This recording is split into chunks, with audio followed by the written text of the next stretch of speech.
पुन्हा एकदा स्वागत आहे तुमचं आपल्या चॅप्टर 2 च्या डे 15 मध्ये. तर झालाय दिवस आणि मस्तपैकी ओरडून सांगते 15 डे कसा बघा ओरडून दिवस जातोय का. आम्ही आता पोहोचलोय.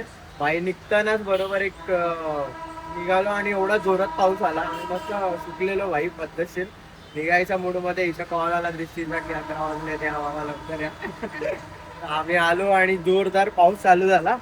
पट्टेवाला बोलतो मी कट करायला लागलो. मजबूत जोरात पाऊस चालू झाला आणि मग त्यांनी पोचलो शॉपवरती. आता तंदूर पास्ता आणि हॉट चॉकलेटची ऑर्डर आहे. तो प्रणाली आता पटकन बनवायला घेईल. थोडा टाइम वेस्ट नाही करत, इकडेच थांबवतो. हे हिचं होऊ दे, मग त्याच्यानंतरला मग आपण बघू डेचं काय प्लॅनिंग आहे काय नाही. आता जी छत्री लावायच्या डेची संघात आहे त्याची सुरुवात झाली. ते लावता लावताच माझे बॅक, माझे हात, माझे शोल्डर सगळे मला ओरडून सांगतात नऊ वर्ष तरी पण करावं लागतं. जाऊया आता हे स्टार्ट करू. प्रणाली तिकडे तिचं पास्ताचं ऑर्डर रेडी करते. रेसिपीचे थोडीफार कामं बाकी आहेत ती करून घरी जाईल. मग आम्ही दोन गर्लफ्रेंड बॉयफ्रेंड होणारे हजबंड वाईफ काम चालू आहे. भेटू आता तुला पुढे.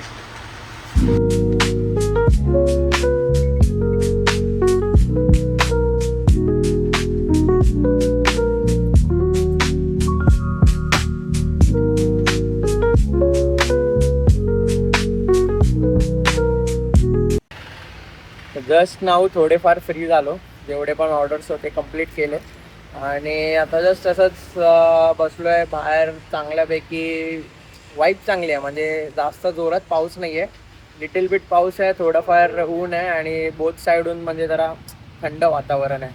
असा एक चांगला चिल मूड आहे. आणि आमचं अजून थोडं असं प्लॅनिंग चालू आहे. आता काही अजून चेंजेस करायचे आहेत, येत्या काही महिन्यांमध्ये दिसतीलच तुम्हाला. आणि जसं आत्तापर्यंत या सगळ्या कन्सेप्टला आपण सपोर्ट करत आलात तसं जे पण चेंजेस असतील ते ॲक्सेप्ट करा. कारण का आमच्यासाठी ते चेंजेस करणं गरजेचे आहेत. बऱ्याच गोष्टी आहेत ज्या स्टार्टिंग पिरियडला आम्ही ज्या मिस्टेक्स केल्या आहेत त्या मिस्टेक्स आता सुधारवणार आहे. आणि त्या मिस्टेक्स तुमच्याकडनं होणार नाही हे तुम्हाला व्हिडिओकडनं आधीच समजेल. सो हे गोष्ट एक नक्की पहिला बघून घ्या आणि व्हिडिओज फक्त बघू नका, ते समजून घ्या की काय बोलायचं आहे, काय काय करायला सांगतोय, काय चेंजेस सांगतोय. कारण का हे पुढे तुम्ही जेव्हा पण बिझनेस चालू करणार किंवा ऑलरेडी तुमचा बिझनेस आहे आमच्यासारख्या लेवलला आहे, इवन मीन्स आमच्यासारखं 1 year झालं आहे किंवा स्टार्टअप आहे, तर तुमच्यासाठी तर खूप जास्त युजफुल व्हिडिओज. सो नक्की बघा, तुमच्या मित्रांना शेअर करा, त्यांना समजू द्या या गोष्टी. बऱ्याच वेळा बऱ्याच गोष्टी कसं होतं की एंडला मेन तुम्ही व्हिडिओ बघा. कारण का कसं आहे की फुल डेचा एक्सपिरियन्स एंडला शेअर होतो.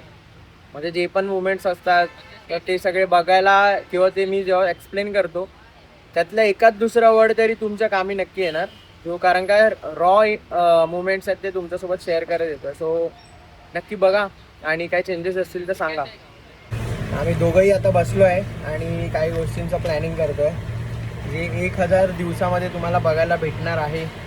बघायला भेटेल नाही भेटेल माहीत नाही, पण त्याचं प्लॅनिंग करणं खूप गरजेचं आहे. जे पण प्लॅन करू ते एक बोलतात ना आपल्याला टार्गेट अचीव करायला हेल्प करतं. सो त्याच्यासाठीच म्हणून थोडंसं प्लॅनिंग चालू आहे. आणि त्याचमध्ये आमचा विषय आला की दोघांसाठी काय प्लॅन करायचं. दोघांसाठी सगळ्यात पहिला घरचे विषय करतात लग्न. आम्हाला लग्न एवढंच करायचं नव्हतं म्हणून एकदम घाईघाईत बिझनेसचं प्लॅनिंग केलं की बाबा बिझनेस चालू करू. एवढंच लग्न थोडं काय माहिती, असं आम्हाला वाटतं की पहिला प्रॉपर जे आमचे गोल्स आहेत ते अचीव करू. एवढे वर्ष रिलेशनशिपमध्ये आहेत, मग लग्न करायचं आहे तर लग्न काय एवढं मोठं असं लाईफचं मला पार्ट असं वाटत नाही आहे. म्हणजे ठीक आहे, अरे नाहीच आहे, म्हणजे एकदम त्याच्यावरतीच फोकस करून त्याचंच प्लॅनिंग करत बसणं मला थोडं रॉंग वाटतं.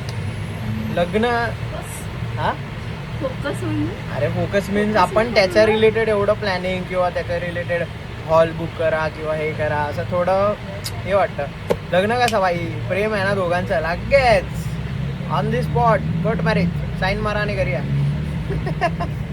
तर नाही बाई, जोकचं पार्ट इम्पॉर्टंट आहे, बट त्याच्या आधी मला जास्त इम्पॉर्टंट वाटतं आमच्या दोघांचे ड्रीम्स जे जास्त इम्पॉर्टंट्स आहेत. लग्न तर करायचंच आहे, प्रेम केलं आहे तर लग्न करणारच आहे आम्ही, त्याचा तर नो डाऊट. बट त्याच्या आधी जे छोटे मोठे ड्रीम्स आहेत, जे अचिव्हमेंट्स आहेत, ते त्याच्याकडे फोकस जास्त करावं असं वाटतं. लग्न तर कसंही करू शकतो आपण, मोठं करू शकतो, लहान करू शकतो. हा मग लग्नाच्या नावानेच विचारते. रिस्पॉन्सिबिलिटी तर कमी होत नाही, ते तर आत्ता पण आहेत, आत्ता पण काही ना काही आहेतच, त्यात ते वेगळा काही विषय नाही. बट थोडं वाटतं आता मला जास्त फोकस मला करावासा वाटतो, तो म्हणजे बिझनेसवरती करावासा वाटतो. सो त्यात मला तरी काय वाईट नाही वाटत आहे. असेल तर नका कमेंट विमेंट करू, तुमच्याकडेच ठेवा. हां लगेच सांगणार बाकी नाही, पहिला लग्न करा हे करा. लग्न करायचं माझी पण खूप इच्छा आहे, हिची पण इच्छा आहे. बट आता असं आहे की आता जी बिझनेस जर्नी चालू केली आहे तिच्याकडे जास्त फोकस करायचा, कारण का आता लग्नाचा विषय केला तर मग असं होणार की आम्ही तिकडे जास्त मग कपडे घ्यायचे हे करायचं, मग प्लॅनिंग बिनिंग येते. सो त्याच्यापेक्षा म्हटलं पहिला आपण याच्या शॉपवरच फोकस करू. एकदा तो फोकस परफेक्ट बसला की त्याच्यानंतर आपण करू बाकीचा विषय. टाईम चालू झाला आहे आणि परत एकदा शॉपवर आलो आहे आम्ही, आणि ऑर्डर्स पण चालू झालेले आहेत ऑलमोस्ट. आता मग दाखवतो तुम्हाला काय काय ऑर्डर्स. पहिली ऑर्डर आहे आपली व्हेजी मॅगी, त्याच्यानंतरला चीज मॅगी, आणि इकडे 3 पेरी पेरी मॅगी. तर ऑलमोस्ट ह्याच्या आधी पण ज्या ऑर्डर्स होत्या मॅगीच्याच होत्या, पास्ताची ऑर्डर्स अजून चालू नाही झाले. लेट्स सी कसा काय सीन आहे, कसं वाटतं पुढचा दिवस कसा जाईल बघू. बाहेर पण आपले कस्टमर बसलेले आहेत, मॅगीचा वेट करतात. बनू मॅडम गरमागरम मॅगी बनवायला तयारीत आहेत. लेट्स सी कसं काय होतंय आजचा दिवस. काय टाकू, मटार. बघू शकता आता वाजलेत ऑलमोस्ट 11:15 आणि आपलं स्टॉक चेकिंग चालू आहे, कारण का उद्या सॅटर्डे संडे धावपळ जास्त असते. तर त्या धावपळीमध्ये स्टॉकमुळे काय प्रॉब्लेम नको, सो त्या रिझनमुळे आपण आता स्टॉक चेक करून घेतो. देन मग बाकीचं जे पण कामं काय असतील किंवा काय नाही आहे ते चेक करू, उद्याची प्लॅनिंग करू आणि मग देन आपण निघू. सो हे मॅन्डेटरी आहे कुठले पण कॅफे ओनर्स असतील. आता आम्हाला ॲक्च्युली अजून सिस्टम स्ट्रॉंग बनवायचे, बट आपली स्पेस वगैरेमुळे सगळं पॉसिबल नाही होत. बट हळूहळू सगळ्या गोष्टी करू नक्कीच. झालं आहे आपलं आता स्टॉक्स वगैरे सगळं चेक करून, म्हणजे प्रॉपर स्टॉक चेक केला. आणि स्टॉक चेक करतो हे दाखवण्याचं रिझन हे होतं की बरेच जण म्हणजे आमच्याकडनं पण ही गोष्ट व्हायची की आपल्याला एन मुमेंटला समजायचं की अरे शॉपमध्ये ही गोष्ट नाही आहे, ती गोष्ट नाही, आणि मग आम्ही तेव्हा मजबूत धावपळ व्हायची आणि मग कधी कधी अवेलेबल नसायचं, कधी कधी जास्त किमतीत ती गोष्ट घ्यावी लागायची. सो आजचा दिवस आहे, आम्ही काही दिवसापासून एक प्रॉपर चेकलिस्ट बनवली आहे. चेकलिस्ट बनवून मग आम्ही त्याच्यातलं सगळा मेन्यू आयटम जेवढा पण मेन्यूला रॉ मटेरियल जे पण लागतं, मग भाज्या असू दे किंवा कुठली ऑइल असू दे किंवा कुठला कंटेनर असू दे, सगळ्या गोष्टी इच अँड एव्हरीथिंग आपण त्याच्यामध्ये मेन्शन केलं ज्या शॉपमध्ये आहेत. आणि मग ते आपण वीकमधून 2 वेळा प्रॉपर इन डिटेल चेक करतो मोजून, आणि बाकीच्या टायमाला आपण लिस्टप्रमाणे चेक करतो म्हणजे नॉर्मल. कारण का डेली चेक करणं एवढं आजच्या डेटला आपल्याकडे तशी जागा नाही. तर कसं होतं की जर समजा असं चेक करायचं आहे ना तर एक सेपरेट ते सेक्शन पाहिजे. आता असं होतं की आज संध्याकाळी जेव्हा आपण बंद करतो तेव्हा सेम टायमाला क्लिनिंग चालू असते, सेम टायमाला माझा हिशोब करायचा असतो, सेम टायमाला हा किचनचा जो पार्ट आहे तो साफ करायचा असतो, तिकडे भांडी धुवायची असते, पाणी भरायचं असतं. आणि अशा म्हणजे एकाच जागी आम्ही 3 जण असं गोंधळालं होतं, म्हणजे कोणाला तरी एकालाच नीट काम करता येतं असा विषय असतो. त्याच्यामध्ये चेकिंग पण डेलीच्या डेली पॉसिबल नसते, म्हणून आम्ही ट्राय करतो मंगळवारी, कारण का बुधवारी शॉप बंद असतं. मग गुरुवारी आल्यावरती एकदम असं वेगळं वाटतं, अरे यार हे पण नाही ते पण नाही. सो मंगळवारी आम्ही एक फायनल चेकलिस्ट करतो. जर काय असं सामान असेल जे मागवायला लागत असेल तर ते पण मागवतो, म्हणजे ते बुधवारच्या दिवसापर्यंत येतं. आणि ट्राय करा की तुमचा जो पण असा स्टॉक असेल ज्याची एक्सपायरी जास्त असेल तो पूर्ण वीकसाठी मागवून ठेवा, किंवा मिनिमम मी तर पॅकेजिंगसाठी सजेस्ट करेल की जर पैसे चांगल्यापैकी असतील तर जास्त क्वांटिटीमध्ये घ्या, म्हणजे प्राइसिंगमध्ये पण कमी पडेल आणि तुम्हाला स्टॉक कमी पडणार नाही.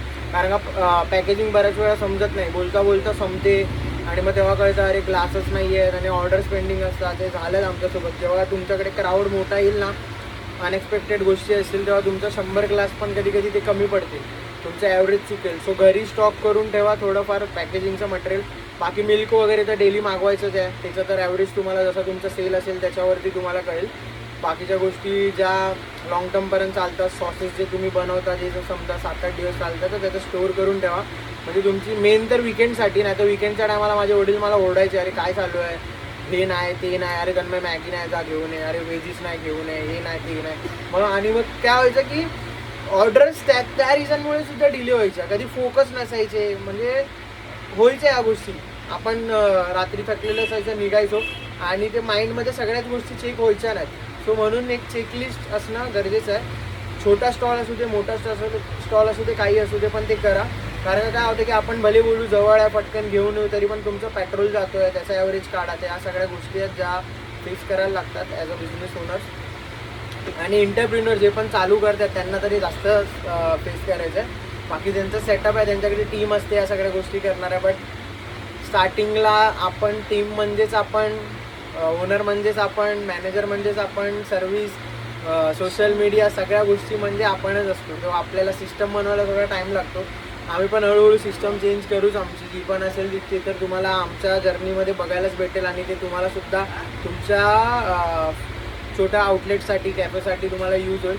आम्ही भले मोठा कॅफे रन नाही करत आहे, पण आम्ही ट्राय करतो की कॅफे लेवलचं आपण आपल्या गोष्टी ठेवायच्या. म्हणून आज जे पण प्रोडक्ट्स आहेत ते बऱ्याच लोकांना खूप सॅटिस्फॅक्शन असतं की कमी प्राईजमध्ये त्या लेवलची आपण टेस्ट देतो आहे. हॉट चॉकलेटचे असू दे किंवा व्हाईट सॉस पास्ताचे असू दे, इवन मॅगीमध्ये जे सॉस यूज करतो ते पर्सनल आहेत. सो या सगळ्या गोष्टी लोकांना आवडतात, म्हणून आपण एक वर्ष प्रॉपर रनिंग केलं आहे.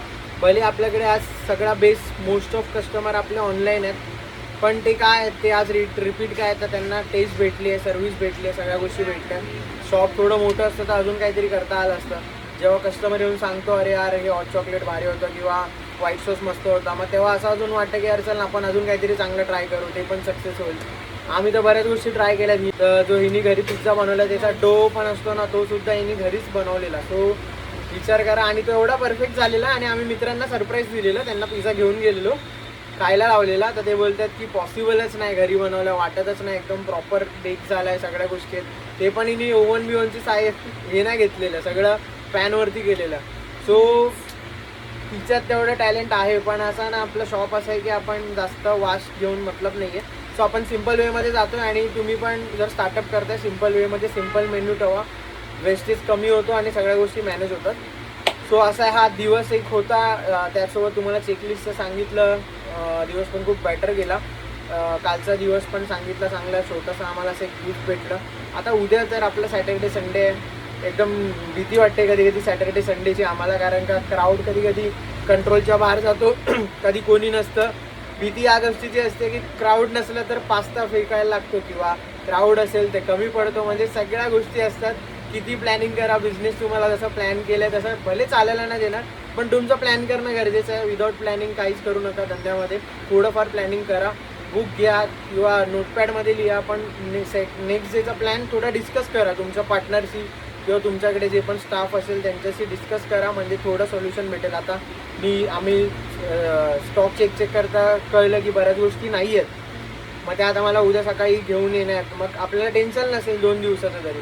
त्या सगळ्या बेसिक गोष्टी आहेत पण आपण इग्नोर करतो आणि त्याच्यामुळे बिझनेसला खूप वेळा प्रॉब्लेम होतो. सो बघा, आता उद्या भेटू आपण उद्याच्या व्हिडिओमध्ये. कसं काय असेल आपला सॅटर्डे संडे तुम्हाला बघायला भेटेलच फुल ब्लॉगमध्ये. आय होप तुम्हाला हा सुद्धा ब्लॉग आवडला असेल. जे पण आम्ही शो केलं त्यातनं काहीतरी शिकायला भेटलं असेल. भेटू आता उद्याच्या ब्लॉगमध्ये. तोपर्यंत good night, take care and bye bye. पहिला टेक केअर ना, पहिला good night, take care, bye bye. चला भेटू.